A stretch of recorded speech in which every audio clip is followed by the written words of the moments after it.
ये कहानी है सच्चे प्यार की, तकरार की और इकरार की। चक नोलन के जीवन की सच्ची घटना है जिसमें वो प्यार से अपने घर से एक हादसे के कारण दूर हो जाते हैं और 4 साल तक एक अनजान द्वीप पर अटक जाते हैं। सिने स्टोरी प्रस्तुत कास्ट अवे।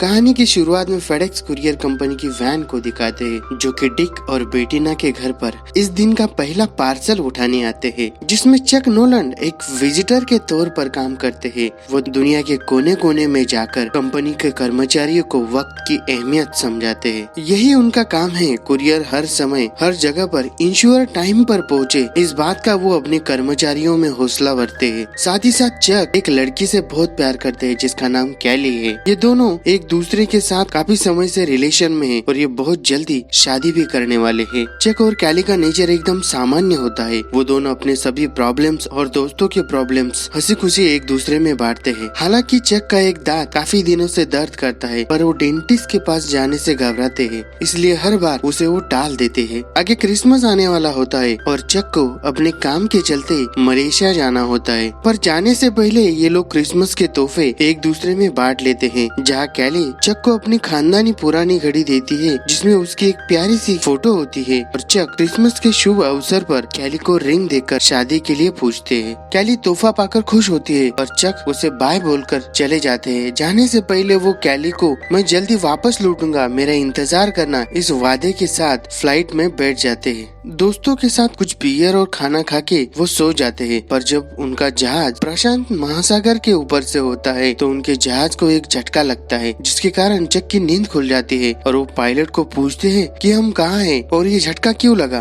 पायलट का नाम एलन होता है तो वो बोलता है कि हम प्रशांत महासागर के ऊपर खो गए हैं। चक को लगता है कि शायद ये मजाक था, पर जब दूसरा पायलट कहता है कि हमारा संपर्क टूट गया है तब उन्हें लगता है कि छोटा मोटा तूफान होगा। उसी समय चक वॉशरूम में जाते हैं और थोड़ी देर बाद एक जोर का झटका लगता है। तूफान के कारण जहाज के दरवाजे टूट गए। हवा के दबाव के कारण पूरा जहाज तहस नहस होने लगा और बाकियों का तो हाल बुरा था, कुछ को चोटें भी लगी। और कंपनी का प्राइवेट जहाज होने के कारण रडार पर अभी तक कोई सिग्नल नहीं था। कुछ ही पल में विमान समंदर में क्रैश हो जाता है। इससे तैसे चक एयरबैग लेकर पानी के ऊपर आते हैं, पर भयंकर तूफान के साथ बारिश और ऊंची ऊंची लहरें उड़ रही होती है। विमान तो पूरी तरह चकनाचूर हुआ था और चक के साथ जितने पायलट और बाकी लोग थे शायद वो अब नहीं रहे। ये सोचकर चक उस तूफान से जूझते रहते हैं। उसी में सारी रात निकल जाती है और जब सुबह चक की आंखें खुलती है तो वो एक अनजान द्वीप पर होते हैं जहाँ पेड़ों के अलावा कोई नहीं होता। चक के साथ जितने भी पार्सल बहकर आते हैं उन्हें वो एक जगह जमा कर लेते हैं और उस विशाल समंदर के फासले को देखते हैं, पर दूर दूर तक उन्हें लहरों के अलावा कोई नहीं दिखता। जब वो अपने गीले कपड़े उतार रहे होते हैं तो उनको झाड़ियों में से अजीब अजीब आवाजें आती है। उन्हें लगता है कि टापू पर कोई है तो वो आवाजें लगाने लगते हैं, पर वहाँ कोई नहीं होता। सारा दिन चक कैली की उस घड़ी को देखकर कैली के बारे में सोचते हैं। रात के समय जब वो एयरपोर्ट में सोए होते हैं तो उन झाड़ियों में से अजीब अजीब आवाजें आने लगती है और झाड़ियों के साए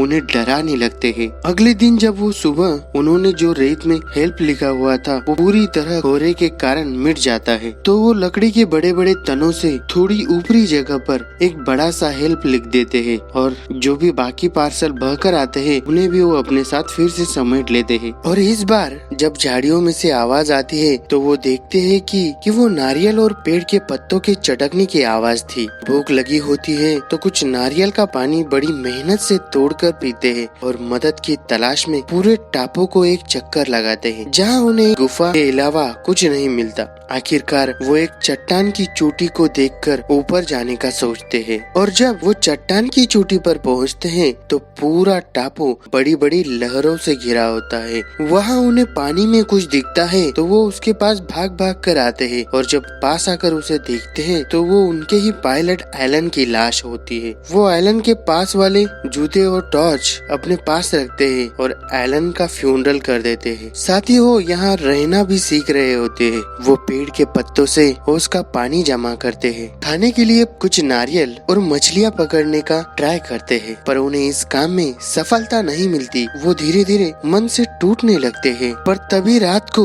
उन्हें समंदर में एक शिप की लाइट दिखती है। वो अपनी टॉर्च से उसे इशारा देने की कोशिश करते हैं, पर वो उसमें भी नाकामयाब होते हैं। दूसरे दिन सुबह तक वो जहाज वही होता है। उस कारण वो एयरबोट को थोड़ा ठीक करके समंदर में उतरते हैं, पर समंदर की बड़ी बड़ी लहरें उन्हें अपने आप में समाकर तल पर पटक देते हैं, जिस कारण उनकी एक थाइस पे बड़ा जख्म होता है। और अब वो रात को गहरे तूफान के कारण उस गुफा में आसरा लेने जाते हैं, जहाँ उन्हें एक मीठे पानी का छोटा सा झरना दिखता है। उसमें से थोड़ा पानी पीकर वो टॉर्च को ऑन छोड़ देते हैं और बेहोश हो जाते हैं। अगली सुबह सूरज की एक किरण तिनके की तरह छोटे से छेद से गुफा में आती है। उस वजह से उनकी नींद खुल जाती है, पर जब रात भर टॉर्च ऑन होती है उसके कारण उसके सेल डाउन हो जाते हैं। अब चक बेहाल है, इसलिए वो जितने भी पार्सल है उन्हें खोलकर उनमें खाना ढूंढने लगते हैं। वो सभी पार्सल्स को खोल देते हैं, सिर्फ एक को छोड़कर, डिक और बेटीना का पार्सल, क्योंकि उस पार्सल पे डिक और बेटीना के घर के बाहर के गेट एंजल से बने पंखों का निशान होता है, जो चक को बहुत प्यारा लगता है। और एक ये भी वजह होती है फेडेक्स कंपनी के कर्मचारी है, शायद उसी आशा में जब वो कभी वापस घर गए उसे डिलीवर कर सके। सारे सामान में उन्हें खाने के लिए कुछ नहीं मिलता, बस कुछ काम की चीजें, जिनमें football, skating shoes, VCR, cassette आदि कुछ सामान होता है। उनकी मदद से चक मछली और केकड़े पकड़ते हैं, पर उन्हें कच्चा खाना अच्छा नहीं लगता, इसलिए वो आग बनाने की कोशिश करते हैं। अलग अलग तरीके के कारण उनके हाथ छिल जाते हैं, साथ ही साथ लकड़ी के टूटने के कारण उनके हाथ में एक बड़ा जख्म होता है, जिसके कारण चक दहला उठते हैं और गुस्से में वो सामान इधर उधर फेंकने लगते हैं, जिसमें एक वॉलीबॉल भी होती है। अब चक बहुत टूट जाते हैं, शायद वो अकेले होने के कारण अपनी हिम्मत खो देते हैं, पर तभी उन्हें वॉलीबॉल दिखती है, जिसपे उन्हें उनके हाथ के खून के निशान से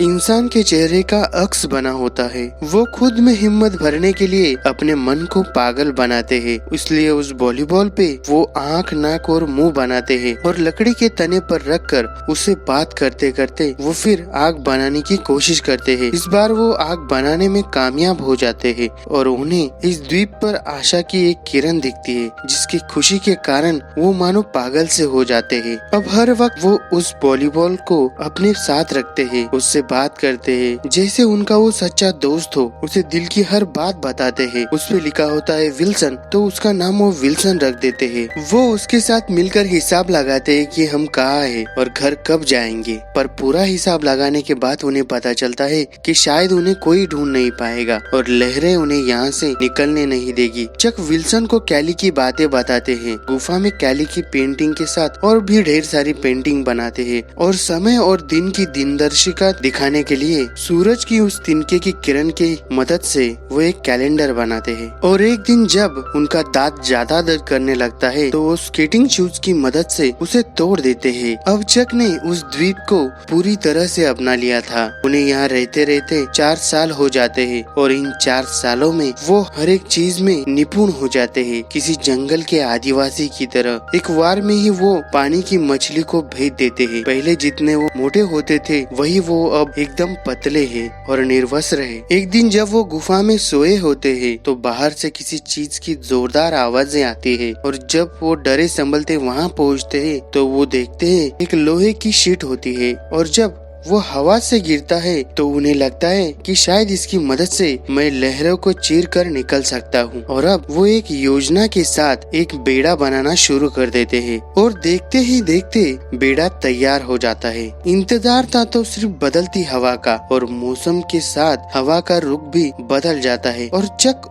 विल्सन उस पार्सल और कुछ नारियल के साथ बेड़े को समंदर में उतार देते हैं और उस शीट और हवा की मदद से लहरों को तोड़कर वो खुले समंदर में निकल पड़ते हैं। मुड़कर वो उस द्वीप के घमंड को डूब उगते सूरज के साथ बुझते हुए देखते हैं। खुले समंदर में वो हर मुश्किल का सामना करते हैं और कुछ नए अनुभवों को भी पाते हैं। रास्ते में खाने के लिए मछलियों का शिकार करते हैं। बारिश का पानी पीने के लिए नारियल में भरते हैं, पर एक जगह तूफान में वो सीट उड़ जाती है। और अगले ही दिन जब चक नाव में सोए होते हैं तो विल्सन भी समंदर में गिर जाता है। जब चक उठते हैं तो वो विल्सन को वापस लाने की कोशिश करते हैं, पर वो नाकामयाब होते हैं। इस बात से चक बहुत दुखी होते हैं और विल्सन की याद में वो बहुत रोते हैं, क्योंकि विल्सन उनका एक सच्चा दोस्त था। वो उनके लिए इस दुनिया में एग्जिस्ट करता था। पिछले 4 साल से वो एक ही था जो उनका अपना था, इसलिए पूरा दिन रोते रहते हैं। किसी अपने का खोने का गम 4 साल के बाद शायद ही उन्होंने इन 4 सालों में पहली बार देखा था। अब समंदर में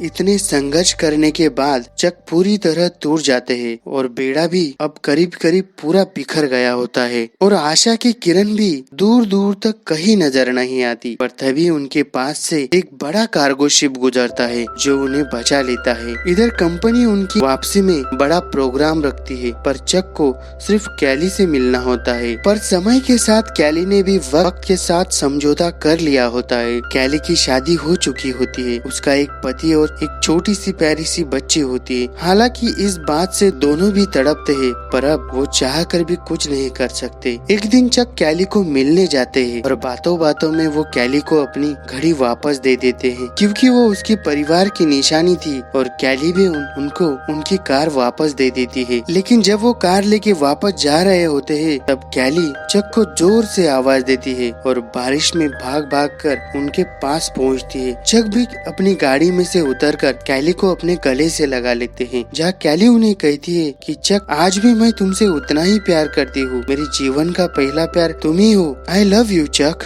पर इस दुनिया के कारण मैं तुमसे बिछड़ गई हूँ। चक उसे कहते हैं कि मैं भी तुमसे उतना ही प्यार करता हूँ जितना कि तुम, पर अब हमें अपने अपने रास्तों पर चलना ही होगा, क्योंकि कल सुबह फिर सूरज निकलेगा और किसे पता वो लहर साथ क्या लाएगी। इतना बोल के चक कैली को अपने घर छोड़ देते हैं और अगले दिन चक वो सुनहरे पंखों वाला पार्सल लेके डिक और बेटीना के घर पहुंचते हैं, जहां अब डिक का नाम वहां से मिट चुका था। शायद बेटीना ने उसे खो दिया था। घर पे कोई ना होने के कारण चक एक नोट लिखते हैं जिसपे वो लिखते हैं, this packet save my life Chuck Noland, और चौराहे पे आके रुक जाते हैं। उतने में वहाँ एक लेडी का ट्रक आता है जो चक को देखकर ट्रक रोक देती है और चक को कहती है, शायद तुम खो गए हो। चक बोलते हैं, वाकई? वो चक को सारे रास्तों के बारे में जानकारी देती है और गुड लक काउबॉय बोलकर निकल जाती है। पर जाते जाते चक उसके ट्रक पर वही एंजल की पंखों वाला निशान देखते हैं जो उस पार्सल पे होता है और चक सारे रास्तों को एक बार निहार कर